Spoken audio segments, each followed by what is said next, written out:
ದ್ವಿಪದ ಅಥವಾ ಜೋಡಿ ಪದಗಳು ಅನ್ನೋದ್ರ ಬಗ್ಗೆ ನಾವು ಇವತ್ತು ನೋಡೋಣ. ಇಂಗ್ಲಿಷ್ನಲ್ಲಿ ನಾವು ಅಂತಂದ್ರೆ ಬೈನಾಮಿನಲ್ ಪೇರ್ ಅಂತ ಕರಿತೀವಿ. ಪೇರ್ ಅಂದ್ರೆ ಜೋಡಿ, ಪೇರ್ ಅಂದ್ರೆ ಏನು, ಜೊತೆ ಅಥವಾ ಜೋಡಿ ಅಂತ ನಾವು ಕರಿತೀವಿ. ಈ ದ್ವಿಪದ ಓಕೆ ಜೋಡಿ, ಇಂಥ ಜೋಡಿಗಳನ್ನು ನಾವು ಇಂಗ್ಲಿಷ್ನಲ್ಲಿ ಕೂಡ ಬಳಸ್ತಾ ಹೋಗ್ತೀವಿ, ಕನ್ನಡದಲ್ಲಿ ಕೂಡ ಬಳಸ್ತಾ ಹೋಗ್ತೀವಿ. ಅಂಥವುಗಳನ್ನು ನೋಡ್ತಾ ಹೋಗೋಣ. ಮೊದಲನೇದೇನು ನೋಡೋಣ, ಬ್ರೆಡ್ ಆ್ಯಂಡ್ ಬಟರ್ ಅಂದ್ರೇನು, ರೊಟ್ಟಿ ಮತ್ತು ಬೆಣ್ಣೆ ಅಂತ, ಬೆಣ್ಣೆ ಮತ್ತು ರೊಟ್ಟಿ ಅಂತಲೂ ಕರಿತೀವಿ. ಇದು ಇಂಗ್ಲೀಷ್ನಲ್ಲಿ ಇದೊಂದು ಭಾಳ ಜಾಸ್ತಿ ಬಳಸ್ತಾ ಹೋಗ್ತೀವಿ ನಾವು, ಬ್ರೆಡ್ ಆ್ಯಂಡ್ ಬಟರ್ ಅಂತೇಳಿ. Okay, I work for bread and butter. ನಾವು ಕೆಲಸ ಮಾಡೋದಕ್ಕಾಗಿ ಗೇಣು ಹೊಟ್ಟೆಗಾಗಿ ಗೇಣು ಬಟ್ಟೆಗಾಗಿ ಅಂತೀವಲ್ಲ, ಅದೇ ರೀತಿಯಾಗಿ ರೊಟ್ಟಿ ಮತ್ತು ಬೆಣ್ಣೆ ಅಂತ. Okay, black and white, black and white ಅಂತಂದರೆ ಕಪ್ಪು ಮತ್ತು ಬಿಳಿ. ಬ್ಲ್ಯಾಕ್ ಆ್ಯಂಡ್ ವೈಟ್ ಟಿವಿ ಅಂತ ಕರಿತೀವಿ, ಬ್ಲ್ಯಾಕ್ ಆ್ಯಂಡ್ ವೈಟ್ ಡ್ರೆಸ್ ಅಂತ ಕರಿತೀವಿ. ಜೊತೆಗೆ ಬಳಸ್ತೀವಿ ಈ ವರ್ಡ್ಗಳನ್ನು, ಸಿಂಗಲ್ ಆಗಿ ಬಳಸೋದಿಲ್ಲ ನಾವು, ಎರಡು ದ್ವಿಪದ ಎರಡನ್ನ ಜೋಡಿಯಾಗಿ ಬಳಸ್ತಾ ಹೋಗ್ತೀವಿ. ಹಾಗಾಗಿ ಇದನ್ನ ಬೈನಾಮಿನಲ್ ಪೇರ್ ಅಂತ ಕರೀತಾರೆ. ಪೇರ್ ಅಂದ್ರೇನೆ ಜೋಡಿ, ಆ ಜೋಡಿಯಾಗಿ ಬಳಸ್ತಕ್ಕಂಥ ಸೆಂಟೆನ್ಸ್ಗಳನ್ನು ನಾವು ನೋಡ್ತಾ ಹೋಗೋಣ. ಸಾಲ್ಟ್ ಆ್ಯಂಡ್ ಪೆಪ್ಪರ್, ಉಪ್ಪು ಮತ್ತು ಮೆಣಸು, ಉಪ್ಪು ಮತ್ತು ಮೆಣಸು, ಸಾಲ್ಟ್ ಆ್ಯಂಡ್ ಪೆಪ್ಪರ್ ಅಂತ, ಉಪ್ಪು ಮತ್ತು ಮೆಣಸು, ಈ ರೀತಿಯಾಗಿರ್ತಕ್ಕಂಥ ಪದಗಳನ್ನು ನಾವು ಬಳಸ್ತಾ ಹೋಗ್ತೀವಿ. ಓಕೆ, ಬ್ಯಾಕ್ ಆ್ಯಂಡ್ ಫೋರ್ತ್, ಹಿಂದೆ ಮತ್ತು ಮುಂದೆ ಅಂತ. ಬ್ಯಾಕ್ ಆ್ಯಂಡ್ ಫೋರ್ತ್ ಅಂದರೆ ಮುಂದೆ, ಬ್ಯಾಕ್ ಅಂದರೆ ಹಿಂದೆ, ಹಿಂದೆ ಮುಂದೆ ಅಂತೇಳಿ. ನೌ ಆ್ಯಂಡ್ ದೆನ್, ಒಮ್ಮೆ ಆಗೊಮ್ಮೆ ಈಗೊಮ್ಮೆ ಅಂತ. ನೌ ಆ್ಯಂಡ್ ದೆನ್ ಅಂದರೆ ಇದರ ಅರ್ಥ ನೌ ಅಂದರೆ ಹೀಗೆ, ದೆನ್ ಅಂದರೆ ಆಮೇಲೆ. ನೌ ಅಂದರೆ ಹೀಗೆ, ನೌ ಆ್ಯಂಡ್ ದೆನ್ ಈಗ ಆಗ ಅಂತೀವಲ್ಲ, ಆ ರೀತಿ ಅರ್ಥವನ್ನು ಕೊಡುತ್ತೆ ನೌ ಆ್ಯಂಡ್ ದೆನ್ ಅಂತ. ಸೇಫ್ ಆ್ಯಂಡ್ ಸೌಂಡ್ ಅಂದರೆ ಸುರಕ್ಷಿತ ಮತ್ತು ಆರೋಗ್ಯ. ಸೇಫ್ ಆ್ಯಂಡ್ ಸೌಂಡ್ ಅಂದರೆ ಬಹಳ ಸುರಕ್ಷಿತವಾಗಿರೋದು, ಆರೋಗ್ಯಕರವಾಗಿರತಕ್ಕಂಥದ್ದು. ಗಿವ್ ಆ್ಯಂಡ್ ಟೇಕ್ ಅಂತಂದ್ರೆ ಕೊಡುವುದು ಮತ್ತು ತೆಗೆದುಕೊಳ್ಳುವುದು. ಗಿವ್ ಆ್ಯಂಡ್ ಟೇಕ್ ಪಾಲಿಸಿ, ಕೊಡುವುದು ಮತ್ತು ತೆಗೆದುಕೊಳ್ಳುವ ಪದ್ಧತಿ, ಗಿವ್ ಆ್ಯಂಡ್ ಟೇಕ್ ಅಂತ ನಾವು ಕರಿತಾ ಹೋಗ್ತೀವಿ. ಇವೆಲ್ಲ ಜೋಡಿ ನುಡಿಗಳನ್ನು ನಾವು ಇಂಗ್ಲೀಷಲ್ಲಿ ಜಾಸ್ತಿ ತುಂಬ ಬಳಸ್ತಾ ಹೋಗ್ತೀವಿ. ಹಾಗಾಗಿ ನಾವು ಇವುಗಳನ್ನು ತಿಳ್ಕೊಳ್ಳೋದು ಬಹಳ ಇಂಪಾರ್ಟೆಂಟು. ಮೋರ್ ಆ್ಯಂಡ್ ಲೆಸ್, ಹೆಚ್ಚು ಕಡಿಮೆ ಆಗ್ತದ್ರಿ ಅಂತ ಹೇಳ್ತಿರ್ತೀವಿ. ಅದರಂಗೆ ಮೋರ್ ಆ್ಯಂಡ್ ಲೆಸ್ ಅಂತ. ಮೋರ್ ಅಂದರೆ ಅಧಿಕ, ಕಡಿಮೆ ಅಂತಂದ್ರೆ, ಲೆಸ್ ಅಂದರೆ ಕಡಿಮೆ ಅಂತ. More and less. Okay, more and less ಅಂತ ನಾವು ಹೇಳ್ತೀವಿ. ಮೋರ್ ಆ್ಯಂಡ್ ಲೆಸ್, ಹೆಚ್ಚು ಕಡಿಮೆ.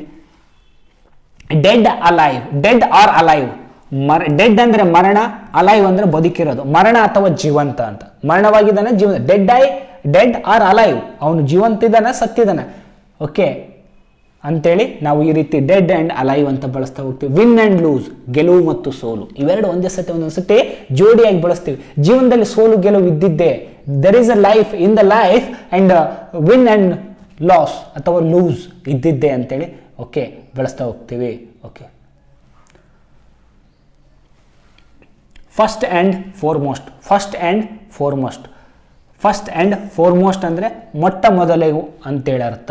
ಓಕೆ, ಈ ರೀತಿಯಾಗಿ ನಾವು ಸಿಕ್ ಆ್ಯಂಡ್ ಟಯರ್ಡ್, ಸಿಕ್ ಅಂದರೆ ರೋಗಗ್ರಸ್ತ, ಟಯರ್ಡ್ ಅಂದರೆ ಕೂಡ ಜಾಸ್ತಿ ಬೇಜಾರಾಗಿರೋದು ಅಥವಾ ಶಕ್ತಿಹೀನನಾಗಿರೋದು ಅಂತ. ಬೋರ್ ಅಂತಂದರೆ ನಮಗೆ ಅಷ್ಟು ಆರಾಮಿಲ್ಲ ಅಂತೇಳಿ ಅರ್ಥವನ್ನು ಕೊಡುತ್ತೆ. ಈ ರೀತಿ ಕನ್ನಡ ಸ್ವಲ್ಪ ತಪ್ಪಾಗಿದೆ. ಜಸ್ಟ್ ಇದರ ಅರ್ಥ ಏನಪ್ಪ ಅಂತಂದರೆ ಸಿಕ್ ಆ್ಯಂಡ್ ಟಯರ್ಡ್ ಅಂತಂದರೆ ಭಾಳ ನಾನು ಅಶಕ್ತನಾಗಿದ್ದೀನಿ, ನಿಶಕ್ತನಿದ್ದೀನಿ ಅಂತೇಳಿ ಅರ್ಥವನ್ನು ಕೊಡ್ತಾ ಹೋಗ್ತದೆ. ಇಷ್ಟು ಮಾತ್ರ ತಿಳ್ಕೊಳ್ರಿ ಸಾಕು, sick and tired. More and more, more and more, ಹೆಚ್ಚು ಹೆಚ್ಚು, ಮೋರ್ ಆ್ಯಂಡ್ ಮೋರ್, ಹೆಚ್ಚು ಹೆಚ್ಚು ಅಂತ ಅರ್ಥವನ್ನು ಕೊಡುತ್ತೆ. ಮೋರ್ ಆ್ಯಂಡ್ ಮೋರ್ ಅಂತ ಅರ್ಥವನ್ನು ಕೊಡುತ್ತೆ.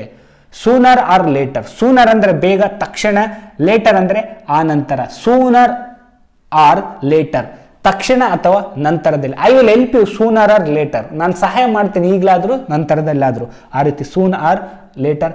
ಅಪ್ ಆ್ಯಂಡ್ ಡೌನ್, ಮೇಲು ಕೆಳಗೆ, ಮೇಲೆ ಮತ್ತು ಕೆಳಗೆ. Up and downs in life there will be up and downs, ಮೇಲು ಕೆಳಗು ಇದ್ದೇ ಇರುತ್ತೆ ಅಂತೇಳಿ. ಗಿವ್ ಆ್ಯಂಡ್ ಟೇಕ್, ಕೊಡುವುದು ಮತ್ತು ತೆಗೆದುಕೊಳ್ಳುವುದು. ಗಿವ್ ಅಂದರೆ ಕೊಡುವುದು ಅಥವಾ ಟೇಕ್ ಅಂದರೆ ತೆಗೆದುಕೊಳ್ಳುವುದು. ಗಿವ್ ಅಂದರೆ ಕೊಡುವುದು ಮತ್ತು ಪಡೆದುಕೊಳ್ಳುವುದು. ಸ್ಟೆಪ್ ಬೈ ಸ್ಟೆಪ್, ಹೆಜ್ಜೆ ಹೆಜ್ಜೆಯಾಗಿ, ಸ್ಟೆಪ್ ಬೈ ಸ್ಟೆಪ್, ನಿಧಾನಕ್ಕೆ ಅಂತೇಳಿ. ಶಾರ್ಟ್ ಆ್ಯಂಡ್ ಸ್ವೀಟ್, ಚಿಕ್ಕದಾಗಿ ಮತ್ತು ಚೊಕ್ಕದಾಗಿ ಅಂತ ಅರ್ಥ. ಮೋರ್ ಆರ್ ಲೆಸ್, ಹೆಚ್ಚು ಅಥವಾ ಕಡಿಮೆ. ಮೋರ್ ಆರ್ ಲೆಸ್ ಅಂತಂದರೆ ಹೆಚ್ಚು ಅಥವಾ ಕಡಿಮೆ, ಮೋರ್ ಆರ್ ಲೆಸ್ ಅಂತ ನಾವು ಕರಿತಾ ಹೋಗ್ತೀವಿ. ಮೋರ್ ಆರ್ ಲೆಸ್, ಹೆಚ್ಚು ಕಡಿಮೆ. ಈ ರೀತಿ ನಾವು ಏನು ಮಾಡ್ತೀವಿ, ಸಣ್ಣ ಸಣ್ಣ ವರ್ಡ್ಗಳನ್ನು ಬರೆಸ್ತಾ ಹೋಗ್ತೀವಿ. Right and wrong, right and wrong, ಸರಿ ಮತ್ತು ತಪ್ಪು. ಓಕೆ, ಕಮ್ ಆ್ಯಂಡ್ ಗೋ, ಬರೋದು ಮತ್ತು ಹೋಗೋದು. ಕಮ್ ಆ್ಯಂಡ್ ಗೋ ಅಂತಂದರೆ ಬರುವುದು ಮತ್ತು ಹೋಗುವುದು. ಹೈ ಆ್ಯಂಡ್ ಲೋ, ಎತ್ತರ ಮತ್ತು ಆಳ ಅಥವಾ ತಗ್ಗು ಅಂತಲೂ ಕೇಳಬಹುದು. ಹೈ ಆ್ಯಂಡ್ ಲೋ, ಮೇಲೆ ಕೆಳಗೆ, ಅಥವಾ ಏನಂತೀವಿ ಎತ್ತರದಲ್ಲಿ ಇರೋದು ಮತ್ತು ಆಳದಲ್ಲಿ ಇರೋದು, ಈ ರೀತಿ ಅರ್ಥವನ್ನು ಕೊಡುತ್ತೆ. ಇವುಗಳನ್ನು ನಾವು ಬೈನಾಮಿನಲ್ ಪೇರ್ಸ್ ಅಂತ ಕರಿತೀವಿ, ಜೋಡಿಯಾಗಿ ಬಳಸ್ತಕ್ಕಂಥ ವರ್ಡ್ಗಳು. ಇವುಗಳನ್ನು ನಾವು ಇಂಗ್ಲೀಷ್ನಲ್ಲಿ ಯಥೇಚ್ಛವಾಗಿ ಬಳಸ್ತಾ ಹೋಗ್ತೀವಿ.